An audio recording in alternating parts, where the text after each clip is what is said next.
اعوذ باللہ من الشیطان الرجیم بسم اللہ الرحمن الرحیم رب اشرح لی صدری ویسر لی امری واحلل عقدۃ من لسانی یفقہوا قولی رب لا تذرنی فردا وانت خیر الوارثین رب زدنی علما رب زدنی علما رب زدنی علما۔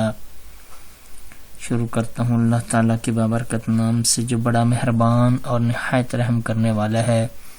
عزیز طلباء، میں محمد عابد، لیکچرر شعبہ اردو چناب کالج ہنگ، آپ سے مخاطب ہوں۔ عزیز طلباء، آج ہم سال اول کا سوالیہ پرچے کا آخری سوال، نادیدہ سوال جس کا کوئی نصاب نہیں ہوتا اور اس کا کوئی متعین نصاب نہیں ہے، بس آپ کو اس کی اہم ضروری ہدایات اور اس کی مسلسل مشق جو ہے اس سوال میں کامیابی دلا سکتی ہے۔ تلخیص نگاری، سوال نمبر 8 سوالیہ پرچے کا، جو کہ 10 نمبر کا سوال ہے اور یہ 10 نمبر 2 حصوں میں منقسم ہیں۔ 8 نمبر کی تلخیص اور 2 نمبر کے اس کے عنوانات ہیں۔ عزیز طلباء، تلخیص نگاری ایک اہم ترین سوال ہے سوالیہ پرچے کا، اور اس کی مشق اچھی طرح کی جائے تو تب طلباء اس سوال کے اندر مہارت حاصل کر کے اچھے نمبر حاصل کر سکتے ہیں۔ ہم آپ کا تعارف کروائیں گے تلخیص نگاری کی ضروری ہدایات سے۔ تلخیص نگاری کا لغوی معنی و مفہوم کیا ہے؟ تلخیص عربی زبان کا لفظ ہے جس کے معنی خلاصہ بیان کرنا، اختصار کے ساتھ خلاصہ بیان کرنا، عبارت کا مفہوم بیان کرنا، پاک صاف کرنا اور مختصر کرنا کے ہیں کہ عبارت جو ہوتی ہے اس کے زائد الفاظ اس سے الگ کر کے مختصراً اس عبارت کو بیان کیا جاتا ہے، اور یہ اس کا لفظی معنی ہے، خلاصہ بیان کرنا، عبارت کا اصل مفہوم بیان کرنا، پاک صاف کرنا۔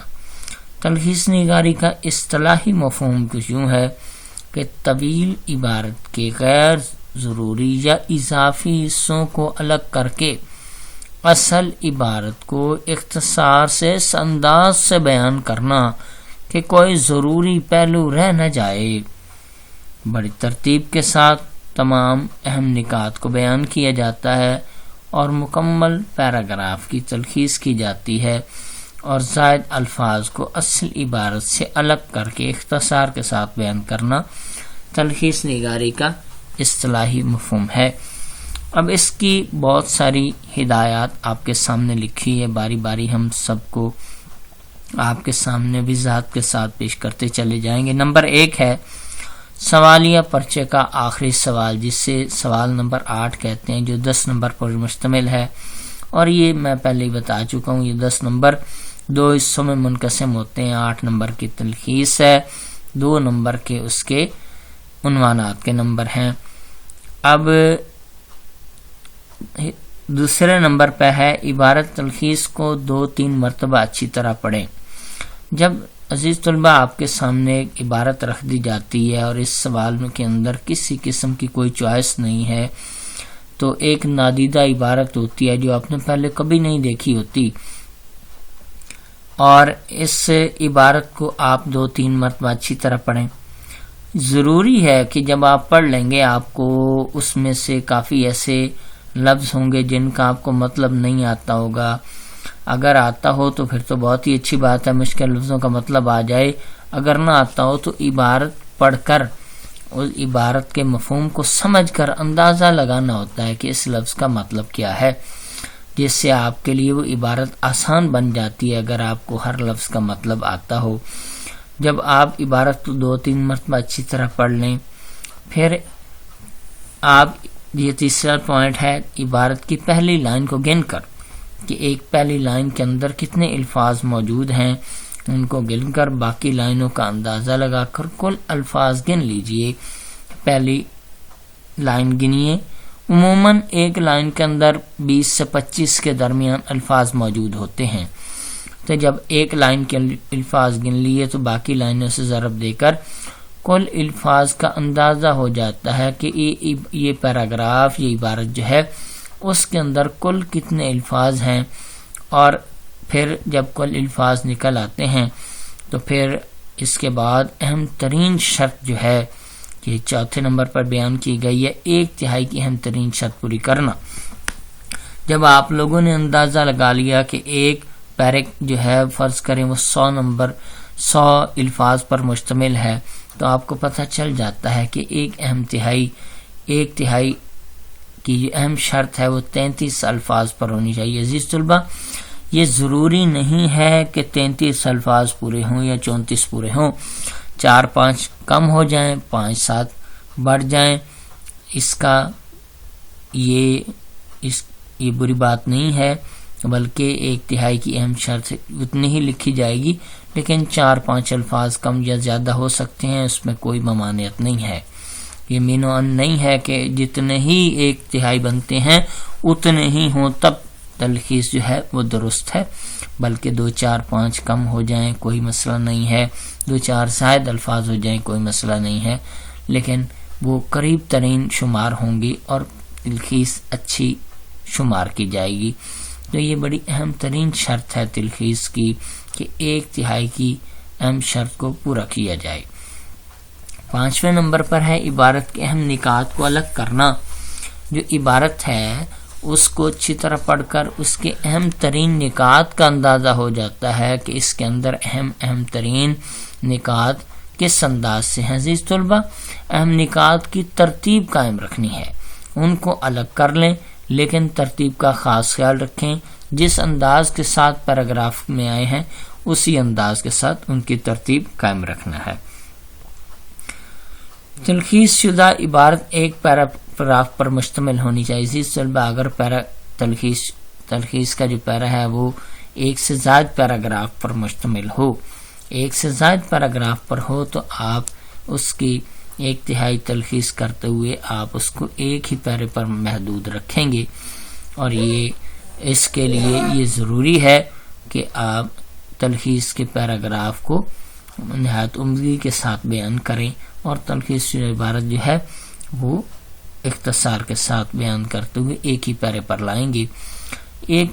7ویں نمبر پر ہے سادہ، عام فہم اور آسان انداز بیان۔ عزیز طلبہ، یہ تلخیص کی اہم ترین شرط میں شمار ہوتا ہے۔ تلخیص کا پیراگراف جو آپ کے سامنے آیا ہے وہ پیراگراف چاہے جتنا تشبیہات استعارات والا ہو، جتنا رنگینی عبارت والا ہو، لیکن آپ نے اس اہم شرط کا خاص خیال رکھنا ہے کہ سادہ عام فہم زبان کے اندر اس کی تلخیص کرنی ہے۔ آپ نے تشبیہات استعارات کے مقابلے میں آپ نے کوئی مکفہ مسجع، بڑی گنجلک، بڑی مشکل زبان استعمال نہیں کرنی، بلکہ آپ نے اس مشکل پیراگراف کو بھی سادہ بیانیہ کے اندر تبدیل کر دینا ہے، تو عام فہم اور اپنی سادہ زبان کے اندر آپ نے اسے بیان کرنا ہے۔ یہ تلخیص کی اہم ترین شرط ہے۔ عزیز طلبہ، 8ویں نمبر پر ہے مکالماتی، سوالیہ اور ندائیہ انداز کی بجائے عام فہم انداز بیان۔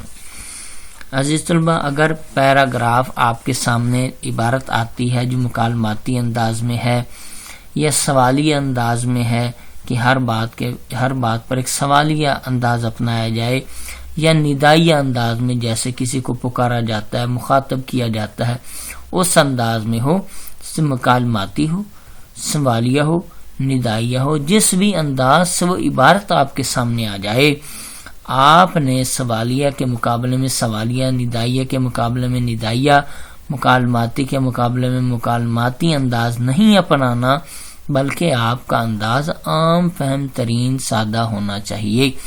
عام انداز بیان میں اپنے سادہ لفظوں کے اندر آپ نے اس پیراگراف کو ڈال لینا ہے۔ آپ نے مکالماتی، سوالیہ اور ندائیہ کے مقابلے میں وہی اپنا سادہ انداز بیان لانا ہے۔ عزیز طلباء، 9ویں نمبر پر ہے اپنی تنقید و تبصرے یا رائے سے گریز کریں۔ عزیز طلباء، یہ ایک اہم ترین شرط ہے کہ آپ تلخیص کے پیراگراف کو پڑھ کر آپ اس پر ذاتی رائے، ذاتی تبصرہ ہرگز نہیں کر سکتے۔ اس پیراگراف میں اپنی طرف سے کمی بیشی یا اپنی ذاتی کوئی مشورہ، کوئی رائے، کوئی اپنی ذاتی تجربے کا اظہار اس میں نہیں کر سکتے۔ جو پیرا دیا ہے اسی کو اختصار کے ساتھ، اس کے اہم نکات کے ساتھ بیان کر دینا ہے، اور الفاظ جو ہیں وہ عبارت کے ہی استعمال کیے جا سکتے ہیں، اور اپنے بھی زائد اپنے الفاظ بھی استعمال کیے جا سکتے ہیں، لیکن اپنی طرف سے کوئی تنقید، رائے یا تبصرہ اس عبارت پر نہیں کیا جا سکتا۔ 10ویں نمبر پر ہے خیالات اور مطالب اصل عبارت والے ہوں۔ جو خیالات پیش کیے جائیں، جو مطلب آپ تلخیص کرتے ہوئے بیان کریں گے، وہ اصل عبارت والے ہی ہونے چاہیے۔ اس عبارت کے مفہوم سے ہٹنے کی کوشش نہیں کرنا، ورنہ آپ کی تلخیص جو ہے وہ اس کے اندر جھول آ جائے گا اور تلخیص غلط انداز پر استوار ہو جائے گی۔ خیالات اور مطالب جو ہیں اصل عبارت والے ہی رہنے چاہیے۔ 11ویں نمبر پر ہے ہم معنی جملوں، مترادفات اور تراکیب کو عبارت سے الگ کیا جائے۔ عزیز طلباء، جو عبارت آپ کے سامنے آتی ہے اس عبارت کے اندر ایک ایک بات کو بڑی وضاحت سے بار بار اس کو پیش کیا جائے، یا ایک ایک لفظ کے جو پیش کیا جا رہا ہے اس کے کئی مترادفات بیان کیے جائیں، ایک جیسے معنوں والے، ایک جیسے مطلب والے کئی الفاظ بیان کیے جائیں اور تراکیب بیان کی جائیں، تو اسے عبارت سے الگ کیا جاتا ہے۔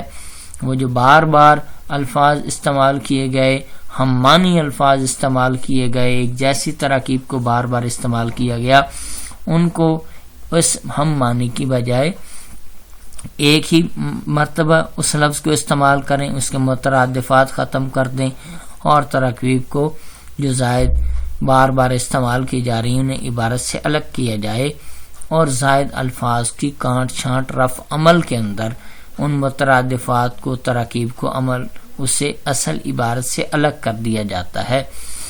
12ویں نمبر پر ہے اشعار کا مفہوم نثر میں مختصراً تحریر کریں۔ اشعار، اگر عبارت کے پیراگراف کے اندر اشعار کا استعمال آ جائے، عزیز طلباء اشعار کا مقابلہ اشعار سے نہیں کرتے، اشعار آ جائیں، آپ انہیں مختصر نثر میں آپ ان کو اس کا مطلب لکھ سکتے ہیں کہ وہ کیا مطلب بنتا ہے اس شعر کا۔ 13ویں نمبر پر ہے اصل عبارت کے اہم نکات کو تلخیص میں ترتیب سے بیان کرنا۔ جو اصل عبارت ہے اس کے جو اہم نکات ہیں اس کے ترتیب کا قائم رکھنا بہت ضروری ہے، کیونکہ عبارت کے جو شروع سے آخر تک اہم نکات ہیں، جو ترتیب سے آ رہے ہیں، ان کو آپ ترتیب سے ہی بیان کریں گے۔ تلخیص کرتے ہوئے آپ ان کو اپنی مرضی سے ان کو رد و بدل نہیں کر سکتے، ان کے اندر تبدیلی نہیں کر سکتے کہ آگے کی بات پیچھے، پیچھے کی آگے۔ اہم نکات کے ترتیب کا خاص خیال رکھتے ہیں۔ 14ویں نمبر پر عزیز طلباء، عبارت میں اقوال یا محاورات کسی بات کی تائید یا وضاحت کے لیے آتے ہیں، ان کو تحریر نہ کریں۔ عبارت کے اندر جو اقوال آ جائیں، جو محاورات آ جائیں، وہ کسی بات کی وضاحت کے لیے آتے ہیں، تو وہ کسی پچھلی بات کی وضاحت کے لیے آتے ہیں، تو اقوال یا محاورات کو وہاں نہیں لکھا جاتا، بلکہ یہاں عبارت کو مختصر کیا جاتا ہے، وضاحت کے ساتھ بیان نہیں کیا جاتا۔ تو ان اقوال کو، محاورات کو عبارت کے اندر تلخیص کرتے ہوئے اسے نہ لکھیں۔ 15ویں نمبر پر ہے عبارت کا رفع عمل ضرور کریں۔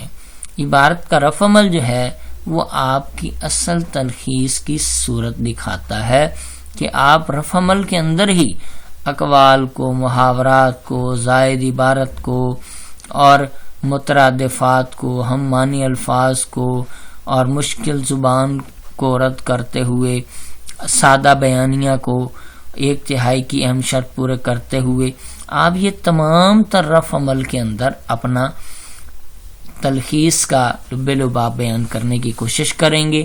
جو کانٹ چھانٹ کرنی ہے، جو زائد الفاظ عبارت سے الگ کرنے ہیں، اور عبارت کی اصل صورت جو ہے وہ رفع عمل کے بعد ہی سامنے آتی ہے، تو عبارت کا رفع عمل جو ہے وہ ضروری ہے وہ کریں، تاکہ ممتحن دیکھے اور اسے بھی معلوم ہو کہ رفع عمل کرتے ہوئے اس نے کس طرح زائد عبارت کو الگ کیا، ہم معنی مترادف الفاظ کو الگ کیا، 1/3 کی اہم شرط کو پورا کرتے ہوئے سادہ زبان کو کس انداز سے لائے، اور اہم نکات کی ترتیب کا کس طرح خیال رکھا.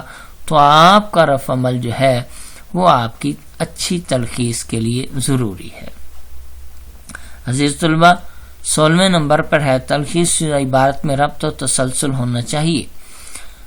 تلخیص شدہ عبارت جو ہوگی رفع عمل کے بعد، جب آپ 1-2 مرتبہ رفع عمل کر کے جو آپ کے سامنے تلخیص کی عبارت آئے گی، اس میں بات سے بات جڑی ہوئی ہو، جیسے زنجیر کی کڑیاں مل جائیں تب زنجیر بنتی ہے.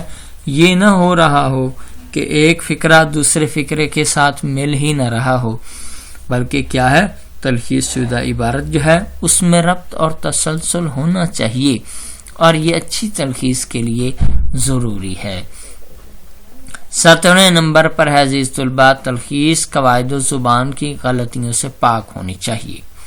تلخیص جو ہے وہ جب آپ مکمل طور پر کر لیتے ہیں، آپ 1/3 کی شرط دیکھ لیتے ہیں، آپ سادہ زبان دیکھ لیتے ہیں، رفع عمل کے اندر آپ تمام تبدیلیاں کر لیتے ہیں، اور تلخیص جب آپ دیکھیں گے تو اس قواعد و ضوابط کی زبان سے بالکل اس کے اندر قواعد و ضوابط کی کوئی غلطیاں نہیں ہونی چاہیے، اور تلخیص آپ کی نہایت عمدہ ہونی چاہیے. یہ تھا اب تک 8 نمبر کا سوال تلخیص نگاری کے حوالے سے، کہ تلخیص کس انداز سے کرنی ہے اور کن کن اہم ضروری ہدایات کا خیال رکھنا ہے. اب ہے تلخیص کی عبارت کا جو عنوان ہے اس کی ہدایات کے متعلق، عنوان کا انتخاب اور ہدایات. یہ حصہ 2 نمبر پر مشتمل ہے. نمبر 1، عنوان جو ہوتا ہے وہ 2 نمبر پر مشتمل ہوتا ہے. عنوان پوری عبارت پر مشتمل ہونا چاہیے، جو پوری عبارت کی نمائندگی کرے. عنوان 2 نمبر کا ہوتا ہے. اور دوسرے نمبر پر ہے عنوان تلخیص کی عبارت کی پہلی لائن یا آخری لائن میں عموماً مل جاتا ہے. جو عبارت جو پیراگراف آپ کے سامنے رکھا جاتا ہے اس کی پہلی اور آخری لائن کے اندر اکثر آپ کو تلخیص کی عبارت کا عنوان مل جاتا ہے، جو آپ کے لیے بڑا مفید ہوتا ہے اور پورے پیراگراف کی نمائندگی کرتا ہے. تیسرے نمبر پر عزیز طلباء عنوان مکمل عبارت کی نمائندگی کرتا ہو.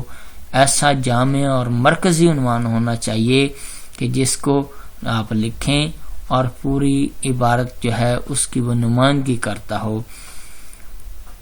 چوتھے نمبر پر ہے طویل عنوان سے گریز کریں، کیونکہ تلخیص کے اندر عنوان جو ہے وہ طویل لکھیں گے تو وہ غلط تصور ہوگا. عنوان جو ہوتا ہے وہ بالکل مختصر ہونا چاہیے. 5ویں نمبر پر ہم نے بتایا عنوان مختصر مگر جامع ہونا چاہیے. طویل عنوان سے گریز کریں، عنوان مختصر لکھیں، اور مختصر ہو، جامع ہو، بڑے خوبصورت انداز کے ساتھ وہ عبارت کی نمائندگی کرتا ہو. عنوان جو ہے 6 نمبر پر دیکھیں، عنوان کسی شعر کے مصرے، محاورے، اقوال زرعی اور ضرب المثل پر مشتمل ہو سکتا ہے. تو عنوان جو ہے یہ کسی شعر کا مصرع بھی ہو سکتا ہے، اس کی ممانعت نہیں ہے.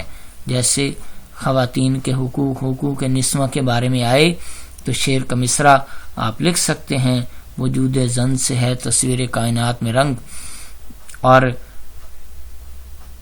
اس کے علاوہ محاورات لکھے جا سکتے ہیں، اقوال زرعی لکھے جا سکتے ہیں، ضرب المثل لکھی جا سکتی ہے. مثلا اتفاق میں برکت ہے، سانچ کو آنچ نہیں، کوئی اقوال لکھے جا سکتے ہیں.